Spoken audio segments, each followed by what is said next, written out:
I'm Lisa, and you're with Velo Dulce, the show where we talk women, cycling, and life. Velo Dulce is from the Italian phrase La Vida Dolce, which means the good life. These are stories from women around the world on finding the good life through life on a bicycle.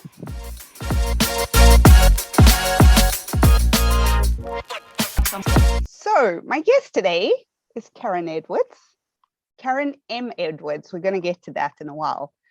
Yes. But can you imagine taking professional photographs while sitting on the back of a motorbike? Well, hailing from Cork, Ireland, Karen is a cycling photographer. She's released a number of books, including Chasing Races, God's Rockstars and the Cobbles, and is about to release her next book, which by the time this podcast comes out will be out, Chasing Rainbows and Rockstars. She's worked with the top brands in cycling, including Bora, and the release of their book, Boys and Bikes, and shot at events including Tour de France and Volta Espana. She's loved cycling ever since she can remember and was a keen supporter of her uncle who raced when she was small. Welcome, Karen. Hi Lisa, lovely to come on and talk with you. You sound as passionate about cycling as I do, so it's lovely always to chat with somebody about it. Thank you. I was actually, thanks to you, I lost about an hour and a half of my life today on your Instagram profile, but it was totally worth it. Oh, thank you so much. It's amazing. In fact, I will share the link when I post the podcast, but anyone who's listening, do yourself a favor and check out Karen's link. You will, your photos. It's true. I was reading something and I think you posted a comment that said, you know, you're able to capture what other people can't. And I have to say that that's true by looking at your photos. So thank you for your work. Oh, thank you. And it's so lovely to hear that it's appreciated, because I suppose when you're taking the photographs, you're not sure whether you're getting the message across or, you know. Sure. I go into my world and I'm kind of going, I hope that they can feel what I'm feeling when I'm there. That's the way I work anyway, you know. So you actually fell into cycling photography by mistake, on purpose? Tell us that story, because before you were a fashion designer. So I did fashion design in college and I had my career in that. I worked in fashion, I would say, for most of my life until I started having babies, and then everything started taking a different road. But the photography came around by accident. My two sons raced in their teens as juniors, and I was training as well. I was going to try a bit of racing that year, even though I was in my 40s, which was amazing. Which was a bit late to come into, but I said, you know, why not? I said, why not? Races here, because, you know, earlier, like my uncle who had raced here in Ireland had tried to get me into girls racing, but you've got to realise that back then there was, like, I said, it might have been maybe one girl in the scene back then. Like I'm 50 now, Lisa, so I'm going back a good way back, right, to when I was 14 and 15. So I was extremely shy, and I never would have tried the cycling. Right.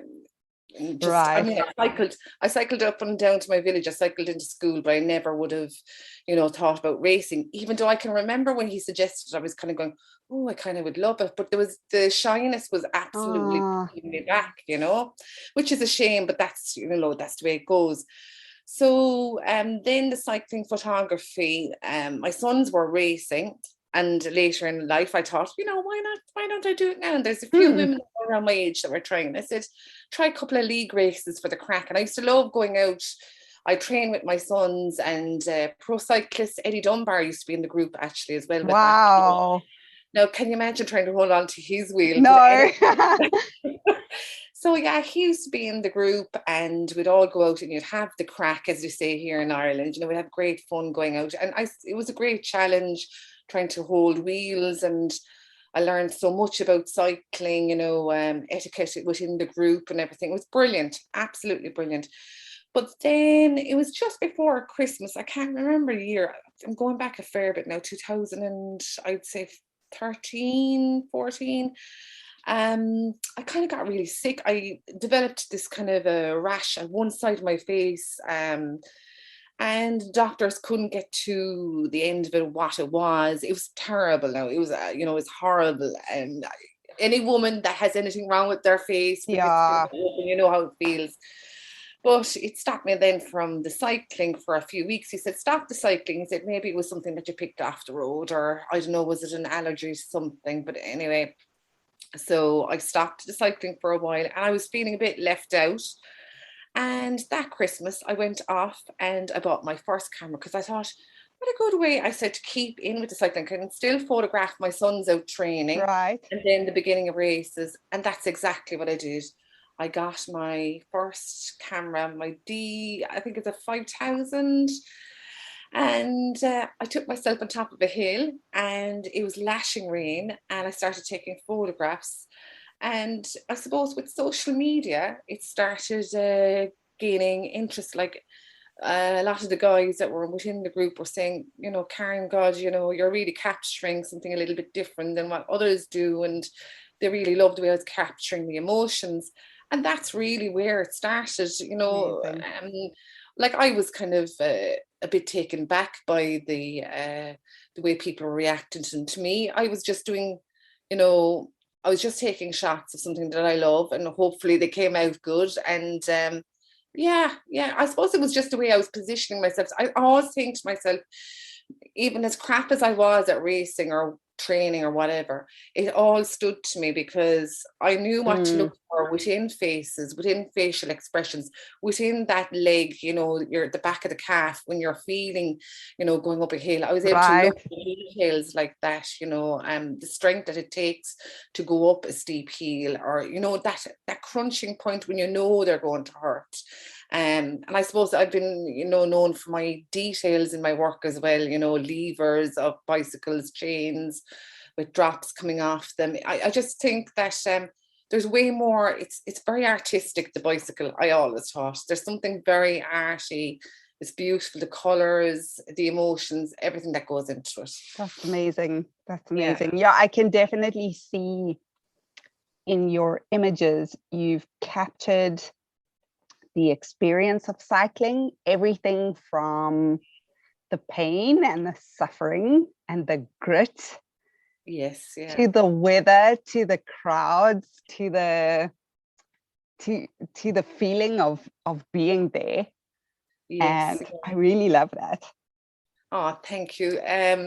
Like for me, I always say this, when you go to a race, and I'd always go there early, you get into the mode, you feel what's going on around you. If you just look differently, look to one side or the other, the things that you will see at a race, like for me, even like lately going to the Worlds, again, it was like my eyes were open again. It's like another story. You're telling stories every time you go.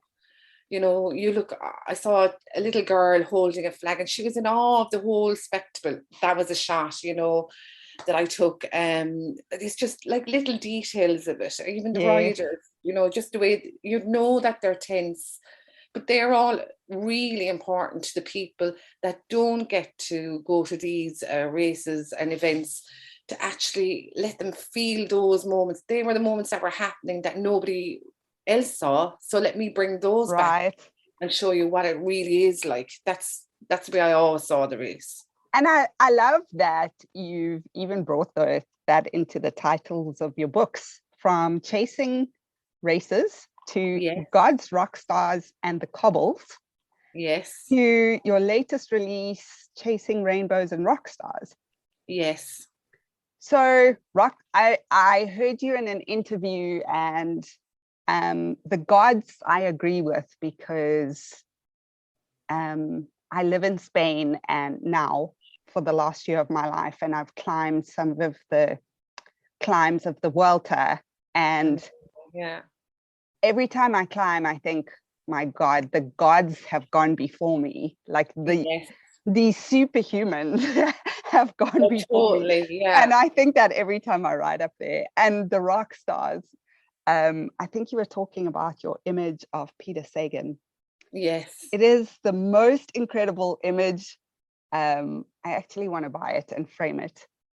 Is this the one with the when he's had long hair? Yes, Yes. yes. Oh God, yeah. Paris-Roubaix Yeah. 2016. Oh, that was amazing. Like even the story behind that. Like when Peter shows up at races, it's like the rock star has arrived. And I can Right. remember exactly. It was my first, I was under pressure because it was my first time working with Bora. They were Bora Argan at the time, the Bora Harns grown out, but Bora Argan at the time. And I had this a little bit more pressure on me, and I didn't even know the scene really. I was learning the scene, and it's like the paparazzi. You have to fight for your position. So Peter arrives on, and I spot him out of the corner of my eye. I immediately veer towards him running because I knew what was going to happen. As soon as the other photographers were going to spot him, they were going to swarm him as well. And I'm tiny, Lisa. I'm 5 foot. So you can imagine now with all these guys Yes. around you, and it's like a rugby tackle. So in I go underneath. I'm down on my knees and I'm actually looking up at Peter Sagan. And that's the picture I got. Wow. Yeah. That picture is incredible. Yeah, it was just a different angle of him. I was just lucky. I often think as well, sometimes maybe the fact that I am small with those angles, maybe it does give a different view. Right. Yeah, yeah, but that's how that image came about. Yeah, but at the time he was only just coming, like he was big then, he was just, but like it was just amazing, the atmosphere there. Yeah, but he had a sparkle in his eye, and he's very photogenic anyway, but like you knew he has something. There's something very special about him. Right. Yeah. I sometimes think that the challenges we have give us the leverage. So in terms of your photography, your shyness probably brings out the strength in your photography, as does being small. So there's other things to leverage there. Yes. And sorry, carry on. No, you're fine. Like the shyness, I mean, I've definitely overcome it, but like I had to, before I went into pro cycling, and like it was out of the advice of another professional photographer in the pro cycling. He had advised me, why don't you go down the road? And I couldn't actually bring myself. I had to battle my shyness. Really? Oh, I really did, Lisa. I found it extremely hard, but I am grateful of that.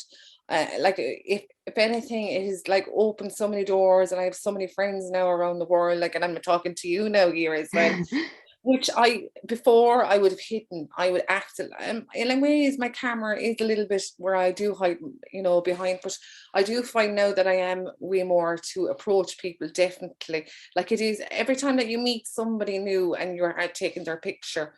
There is a little bit, you have to be so there's a way about it, like I've seen where there has been clashes with photographers and riders.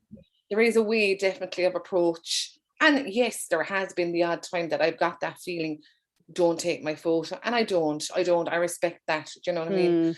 So yeah, I guess that. Yeah, the shyness, I think I have overcome it, because I don't think I would be here talking to you if I was still it was terrible. It was terrible. It held me back an awful lot. And what were you just always like that, or I was just an extremely shy child. I mean, as a child, I would hide behind my mother's skirt, and my mother would be getting annoyed, come out from behind my skirt. I'd be like peeking out through the material, looking at people. And I found it was just my character. Right. And I think possibly the art and photography then, and even I suppose the way I would dress, people would say as well, that's my way of, expressing myself. It does happen to an awful lot of artistic people. They do you do find your opening. You will. I say this to my kids. You know, if they say, "Oh, I'm not good at basketball. I'm not good at this," I said, "You will find. You will find Yes, where you are, and you will excel in that. You haven't found it yet. I do believe that. No, yeah, and I believe that for all I anybody. do. No matter age, no matter Exactly. what. Yeah. Yeah, exactly. I thoroughly believe that. You Everyone know, has their thing. they do, and no matter, as you said, no matter what age you are, you will. There will be a time that it'll strike you, and you'll go, "That's it. This is for Mm. me. Oh my God, I feel so passionate about it." And that's it. Then. So now, is pro cycling photography as challenging as pro cycling? Like, there's a lot of photography opportunities you could have gone into, or, you know, I guess that, as you say, that was your opening. Yes. But is it tough? Do you still love it?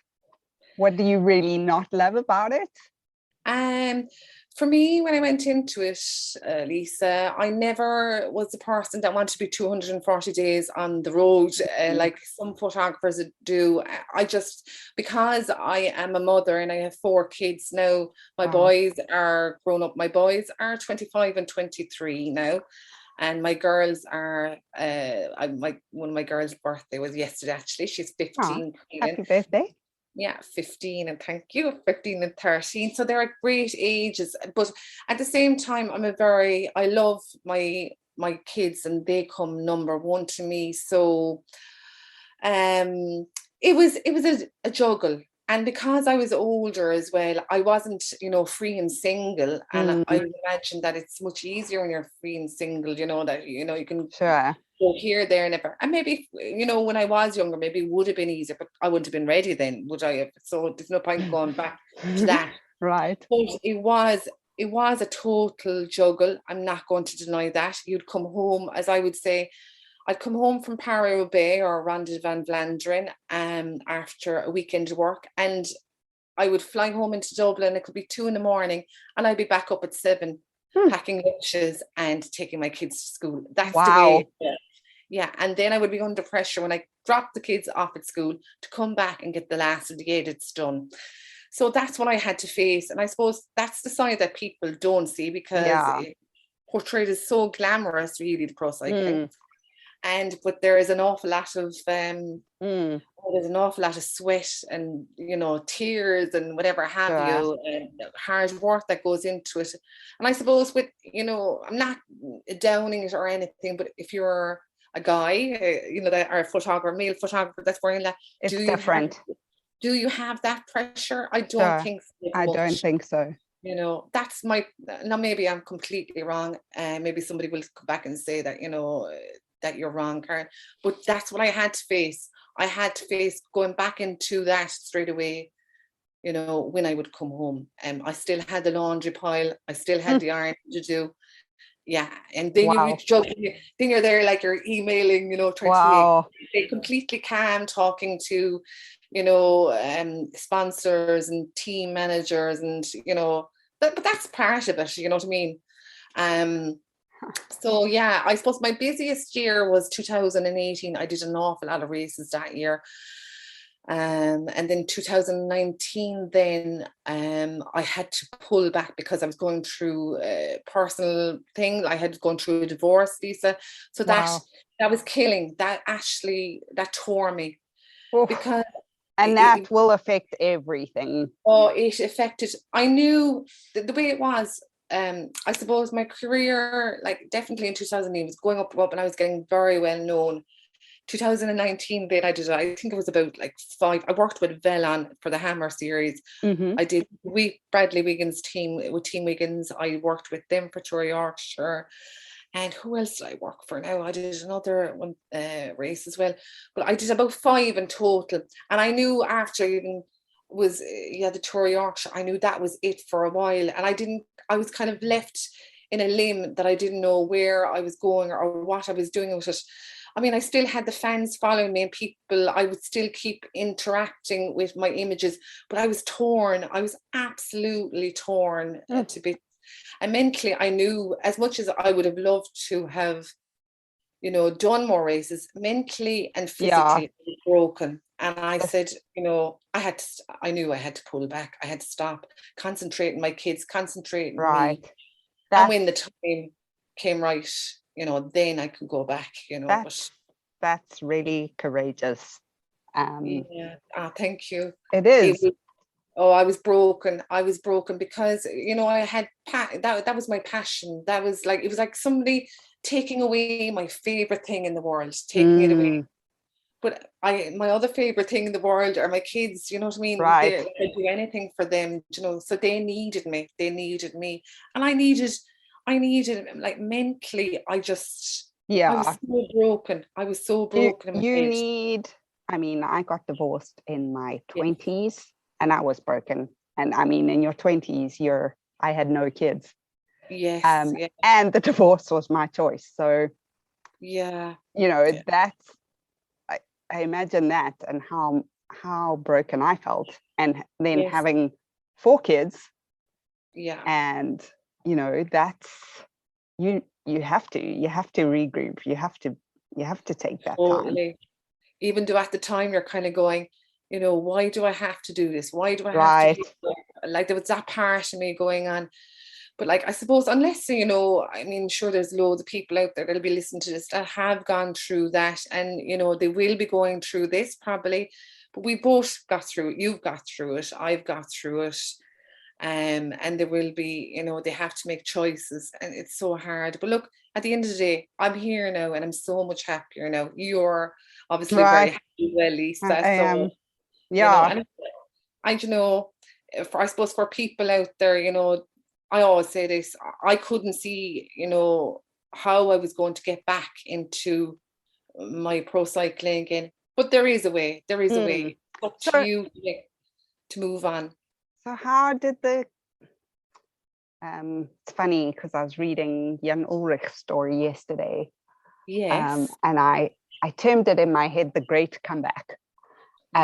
Not in terms of, you know, pro cycling, but just I think for all of us, we have this great comeback. I think no matter where you are in your life, you have a hero story and you're walking along one day and then life just, you know, smacks you over the head and you fall down and you don't know where you are. And then we all have to walk the great comeback. So how has that looked for you? The great comeback is it probably doesn't feel like the great comeback, but it is. I think what was extremely healing for me. Now I had races notched down for 2020, and then everything went belly up for everybody. COVID, lovely COVID. But you know what? I actually think it was the best healing. Healing, taking a step back, concentrating on, you know, I was here with my kids alone in the house. And we sat down, had meals together, came together. They were like supportive of me, you know. It was the best thing ever for my head. And like artistically as well, I started reconnecting back.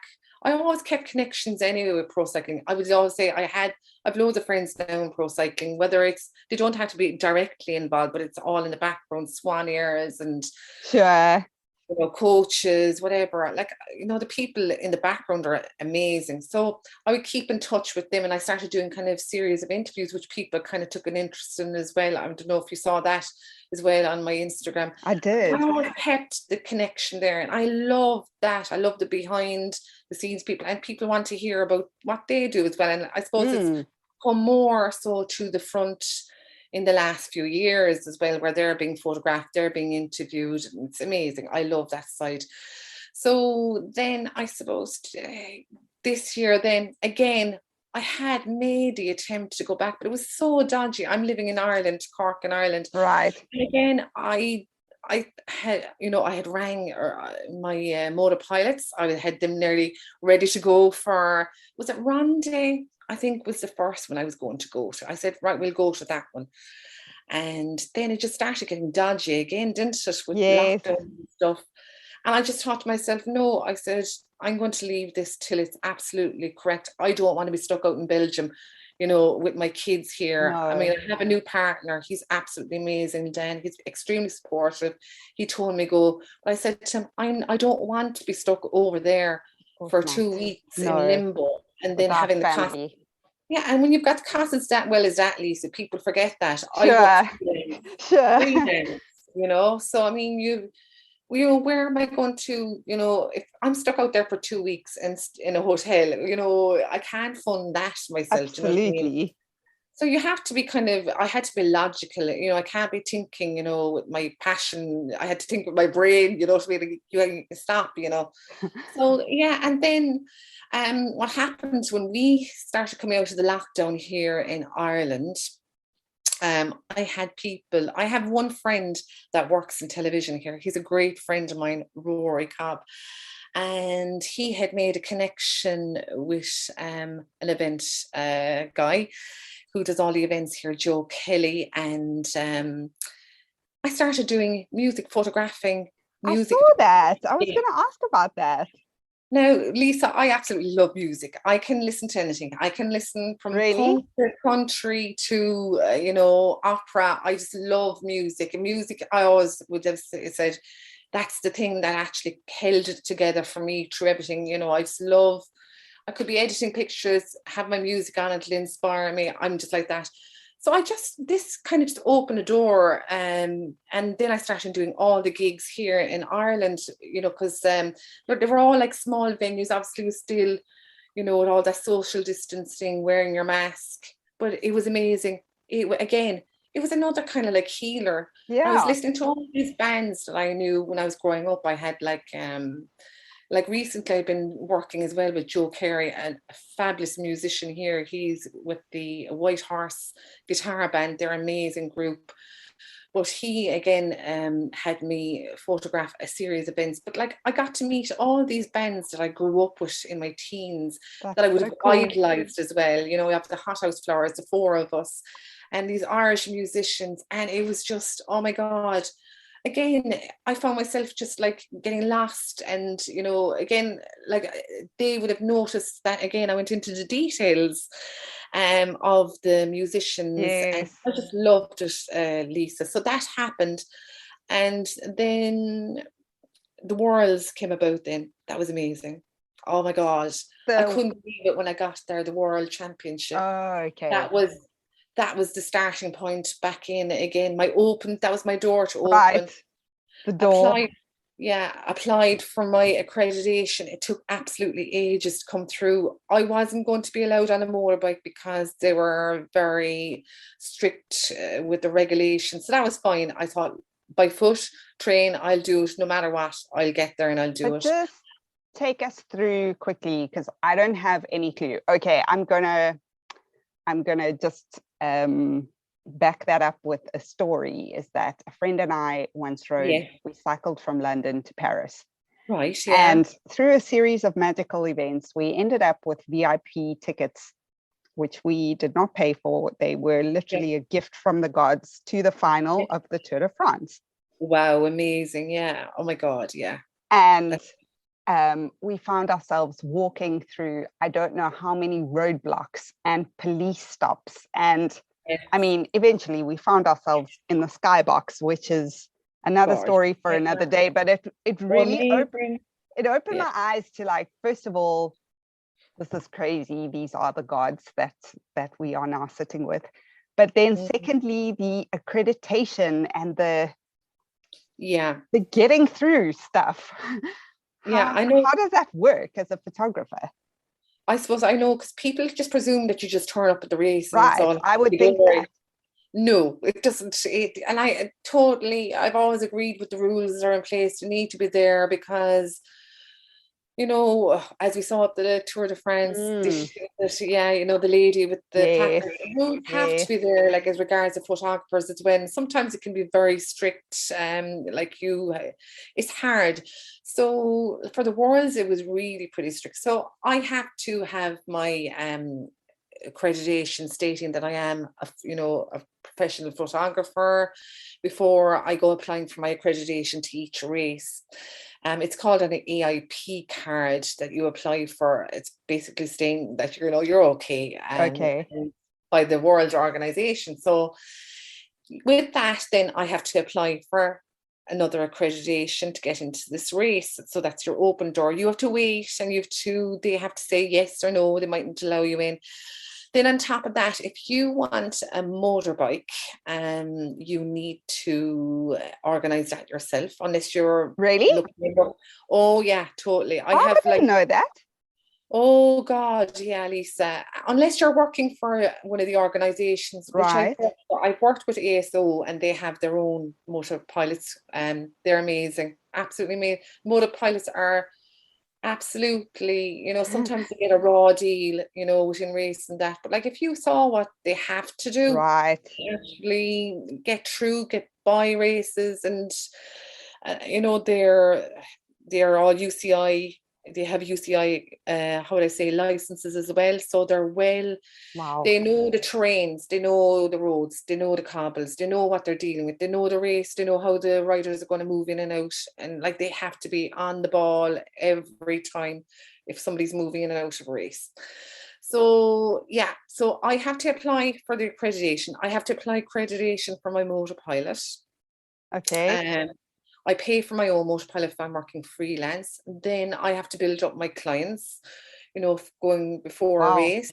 Yeah, there's an awful lot of work in it, like an That awful sounds, lot of. I was gonna say that sounds like a lot of work. So I It don't is. want, there's two stories here. One is kind of what world's meant for you, but I just want to park that for a second and ask Yeah. about all the work that goes into being a freelance photographer. It sounds like a lot. It's an awful lot of work. Like, you just have to line up your clients before the event, and you deliver. Look, most of them want the galleries that night. Yeah, I'm night sure they want them immediately. They want them immediately. And like for ASO, I would have been delivering from the motorbike. I actually would have been delivering them photographs live for their social Really? media. Oh yeah. Wait, so you're on the back, Of the motorbike. you're on the taking back of the motorbike. It's probably raining in some of those races. Well, some of the I remember there was Liège Bastogne. Was it Yes. 2000? It's snowing, so yeah. Oh, wow. That's yeah, insane. And crazy. then you're still delivering the shots from. You're delivering the images to them live, and like, I suppose maybe that's part of the adrenaline run as well. It's hard because, I mean, you've got to deliver those images like nice and sharp. There's no wobbly images to be delivered if you're going out on social media, because it reflects back on you. You know what I mean? But yeah, I mean, it's you're under massive pressure, but at the same time, there's a great adrenaline rush to it all. And then after the race, you deliver the galleries. You deliver, like, you could be delivering 20 images to a sponsor team or whoever you're working for. It depends. So it's pretty full so on. I heard someone it's asking full you if you go for drinks after the race with the other photographers, and you were like, hell no, there's no time. Who's got time for drinks? Usually the drinks happen the night before the race, because you don't get any time. Like, it was a routinely thing before Paris-Roubaix that I'd have drinks with the motorbike pilots. I used to have great fun with them. You'd have such a laugh, because you knew the next day. Right. The next day you knew Game it was on. going to be bang on. You are not going to be able to even breathe, because. I suppose, Lisa, that's another thing people don't realize as well. You've got in-race motorbike riders, and then Right. you've got, there's like only about like 3 or 4, I think, allowed in Paris-Roubaix and Ronde, and then you have the out of race motor pilots, which are jumping from one sector to the other. So you go to one point, then you're like given like a few minutes to get to the other sector via another road. Oh yes, this is what people don't see. Wow. So you can imagine now the adrenaline rush and what you're doing to get across. Like, you're jumping off the bike, jumping back on, great for fitness and everything. And jumping from point to point. Because from a safety point of view, you have to see the organisation. There's only so many that can go in those races, because the roads are so small, and that's it really. Yeah. So people don't realize that. Yeah. Right. So, Yeah. wow, that's really insightful, actually. I don't think people often realize what goes into an event or Yeah. a piece of work. You know, if you think about one picture, the piece of work Oh that God, goes that's it. into that one picture. Totally. Yeah, totally agree with you. Nobody knows. No. I'll give you a funny instance so at the Worlds. So I'm at the Worlds at the finish line. There was a load of people wearing the yellow bibs. We weren't allowed on the line, okay? So it was only the red bibs that could get near Julianne and Marianne when we're having that beautiful moment after Julianne Yes. won. So I'm running along a ditch, which is bordering me away from when Julianne comes across the line and he's with his group. I actually went up in the air and fell flat down on my feet. I clipped some guy in front. I Oh. stood back up and I kind of panicked. I was kind of going, I'm going to miss the shots now with him and Marianne. You know, I'm kind of going, oh my God, I need this. You know, so I stood up and there he was with Marianne, giving her the most passionate Wow. hug and everything. And that's I how those saw shots. that picture. Nobody realizes what went on behind that. That's amazing. Yeah, but it That's was funny. It amazing. was really funny. Two of the photographers that I know were behind me and they said, Karen, wow, that was some bounce.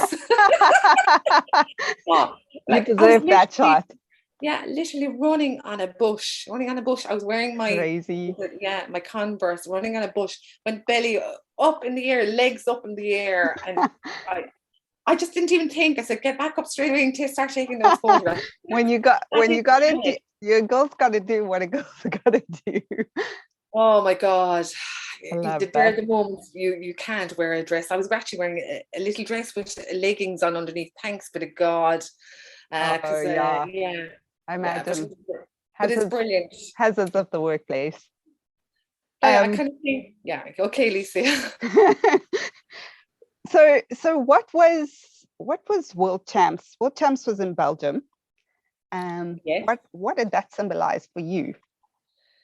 For me, it was oh my God, I was extremely emotional, really. Even now when I think about it, I was kind of going, oh. So I hadn't been back, and I suppose I have had this love with Belgium. I love the people there. I love their passion for the sport. I have lovely connections there, always great memories of starting over there. So it was Dan, and I took my two girls with me actually, because I thought, you know, it would be lovely to let them see exactly what I go through and what pro cycling is like over there. Oh, Lisa, it was the best thing ever. They were in awe of it, and they were in awe. Sure. I think of the work, you know, that I did, and like when they came home, they said, "How did you do with that? What you did when we were smaller?" You know, of course.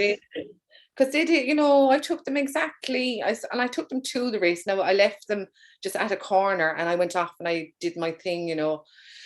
So for the Worlds, for me, it was fiercely emotional. It was like I didn't even know whether I was going or not. And then my partner said to me, Karen, you need to go back. And I found it a little bit scary, to be honest with you. There's a part of you kind of go, just human. There's a fear factor. You kind of go, did I lose? Did I lose it? What I had. That? Yeah. Not the passion, but did I lose that little sparkle? Sure. So I went back, and like that now, it was way stricter race because we had the COVID situation going on, and it was just the rules were way stricter. That's fine, it's no problem. But I found myself, Lisa, actually going the fan route. And you know what? I just went with the flow with taking the photographs. Right. I got on a train. I got myself to Leuven. I took myself from corners. I took the shots, and even on the train from Antwerp to Leuven, it was amazing watching the fans on the train. That's such a great perspective. I do believe fans are three-quarters of the sport. Absolutely brilliant. There was not one bit of trouble, and they were all there, and it was all for this. You could feel it, even my girls were laughing. There was like a group of lads, and they were singing. God only knows what they were chanting. Maybe I don't know. But like you could hear them shout. You know, Wout van Aert was being sung across the train, like by the Belgians. Of It was course. just gorgeous. It was Ah, loved it. And I captured that as well, and there'll be some of the pictures that will go into the book. So again, it's given me a little bit of a different perspective on the race, and I love that route. Like, the fans mean an awful. They've been extremely supportive of my work. I don't think I would have carried on, only for the support even of like people on Instagram that keep saying to me, Karen, you still, you still bring something different to it. I hope that you do get back. I hope you get back to the races. But yeah, hopefully this is the start of it anyway. so tell us about Chasing Rainbows and Rockstars. Why the book? Why the book now?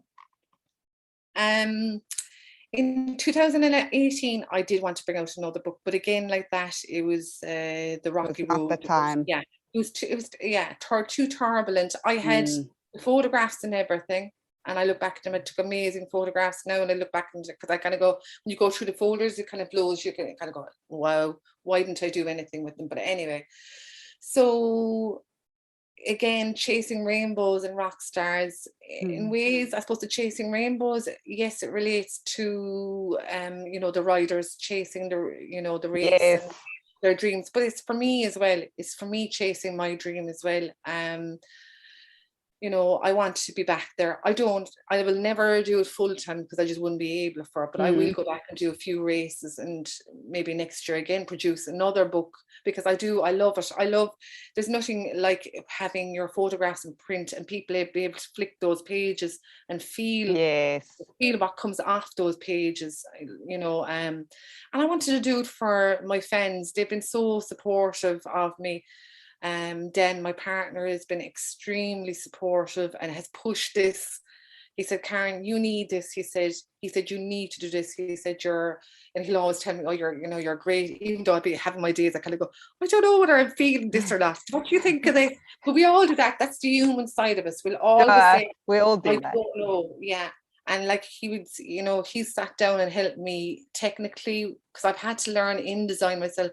I've done the whole design layout again myself. Every picture that's in that book, there is a musical connection in there as well. So the Rockstar thing, again, I always think this is reflecting back to my love of music. It's not just that the pro cyclists are like rock stars in their own right, and that's our concert, I will always say, because when you go to Belgium, that's what you're going to experience. Like a concert.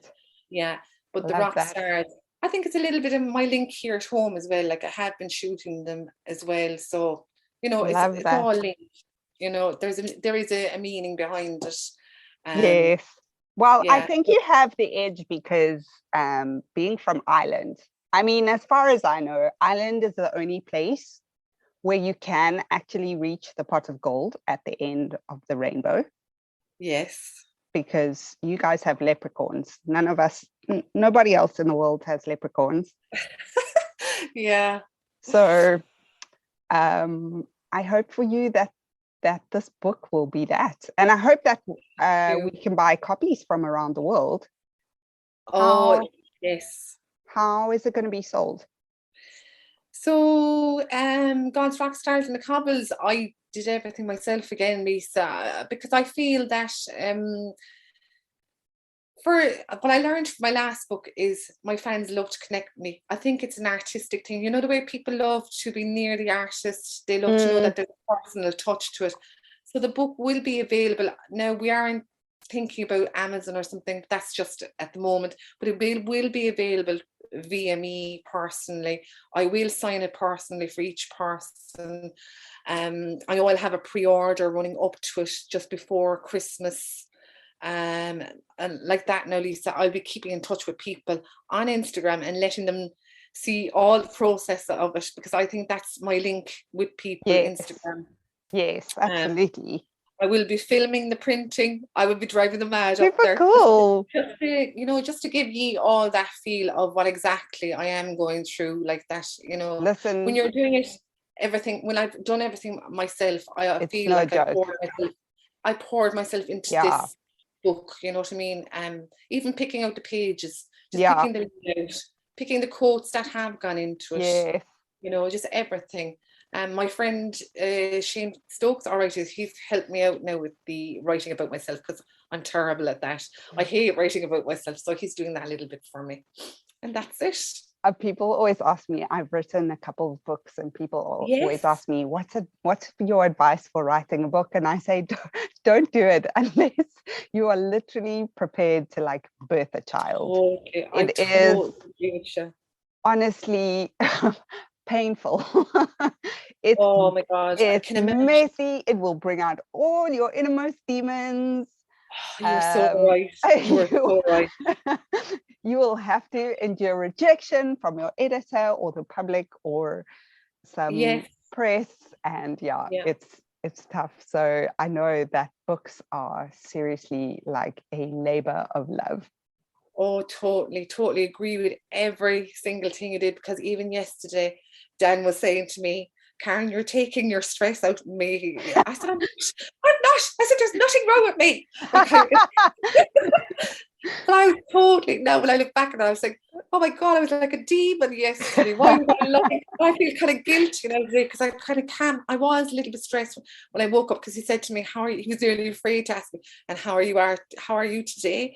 Like Dan is from Austria, so he's very straightforward with things, That's an interesting cultural mix. An Austrian and an Irish person walked into a bar. Yeah. He's so straightforward, straight to the point. And I'm kind of like, I would say I'm the dizzy kind of like up in the air one day, and I'm just like, it's mad ball beside him. But anyway, but yeah, it's a good combination. It's a good combination. Amazing. Yeah. You sound good. Yeah, I'm very happy. Yeah. What's the M? Karen M. Edwards? Are we allowed to know? M. Edwards, I had a DS ask me in the middle of a meeting once, but that was for, and I said, it's for madness. No, it's not. It's not. We'll accept that as your answer, if that's the official statement. And an awful lot of people would agree with that, the madness bit, but no, it's for Mary. My parents, I suppose my father wanted to call me Karen, and then my mother wanted to call me Mary, so it was Karen Mary, and that's where the M is. So I kind of leave that in out of respect for both, so I think it has a nice ring to it as well. And now, living in Ireland, I must say there's two countries I want to visit in my life, and then my life will literally be complete. One is Italy and one is Ireland. Can you actually ride a bicycle because of the rain? And do you ride your bicycle? I haven't. Dan and myself haven't been out on the bike, I would say, in about 3 months. Would you believe, Lisa? Because we've been so busy. I can't believe. I know, it's terrible. It's absolutely. And I even there yesterday, I was kind of craving it for my head. I thought it would have been great, but I just didn't have time. Like, you can't do it all. And I just said that to myself. You can't do it all. I know. I believe you can do it all, but not at the same time. And so you have to pick priorities. Yeah, sometimes I think I'm Wonder Woman. Like, I think we all do, don't we? We, carried away, like, but haven't been out on the bike. But Ireland is absolutely stunning out on the bike. I suppose the thing is our weather. When the weather is beautiful, oh my God, like lush green, loads of mountains. It's absolutely stunning. Like, even Dan's from Austria, he comes from the mountains and he loves it here. Like he said, it's, he loves it. He keeps telling me, sorry, I'm stuttering there. He keeps telling me that we need to go to Austria to cycle there. I mean, Austria is stunning as well. I don't know if you've ever been there. I haven't. For the tour of Austria, I was there now. Oh my God, absolutely amazing. He hasn't got back home because of COVID as well. So that's another place that we need to get back to as well. But Ireland is just stunning. When the weather then is bad, Lisa, you just need to make sure you have your Castelli or whatever you have well wrapped up, and it can get quite cold. But I suppose the secret is there's so much great gear out there now to protect us from the weather elements. One of my ex-boyfriends told me, Lisa, there's no bad weather, only bad gear. But I am not sure about that. I have to work on my mental attitude. Yeah, no, not less, you've got a tornado here. That's what I have to say. I'm not great now when it's windy. There'll be lots The of wind, I don't love the wind. complaining. Riding in the wind is just not fun. No. I just never have been one to that. I love coming downhill, but going uphill, it'll be a lot of kind of mumbling under my breath. But then you're delighted. Once you get to the top, then you're delighted. You're kind of like, it wasn't actually that bad. I thought I'm grand now, the kind of way. But it's funny. And Dan actually trained mountain biking when he was younger, and had a thought about going pro cycling, but then he decided that he wasn't making enough money going that route, so he turned around and it's all computer work now that he does, technology. And is Irish cycling on the rise? Is it Irish cycling? I would definitely say it's way, the COVID definitely had a big part to play. I mean, the numbers went quite. I mean, I remember going out, I suppose once the restrictions kind of went out, a little bit more than we'd 5K, like at one stage, Lisa. I don't know if you had that. What is 5K? A 5K restriction of exercise. Yes, we did have that. Did you have yes, that? I was in South Africa at the time. We did have that. Were you? Yeah. I mean, I actually did loops. Now it sounds a bit nuts, but I used to do loops on my bike just to, have that in my leg and stuff. Absolutely. But you'd see a good few people after hopping on their bikes and getting out there, all ages and everything. We don't, like, our culture definitely is not like, I don't know what it's like. I think even where you are, that it's more a cycling culture. The roads can be a little bit dodgy here, dangerous. But I think that's getting better. I definitely think it's getting better, but it is still a little bit dodgy. Like, you want to be confident going out and main road and stuff. That's what I would always say. But definitely it's on the rise. We have last two, I won't say last because they're still there, Nicholas Roach and Dan Mark. They've left. They've retired from pro cycling now, which is a great loss because they were brilliant, the two of them. But we have Ryan Mullen, we have Eddie Dunbar, we have Sam Bennett, of course. Brilliant riders. So we have those to look forward to next year. And there's a few budding other riders coming through as well. So hopefully, I think Irish cycling is very strong, and the track seems to be doing strong as well. So Well, please tell us when your book is coming out. Oh, Lisa, I can't give an exact date, right? But it's going into, I'm handing it into the So we're hoping this year? Oh, definitely this year. I'm hoping I'm going to have it at the start of December. So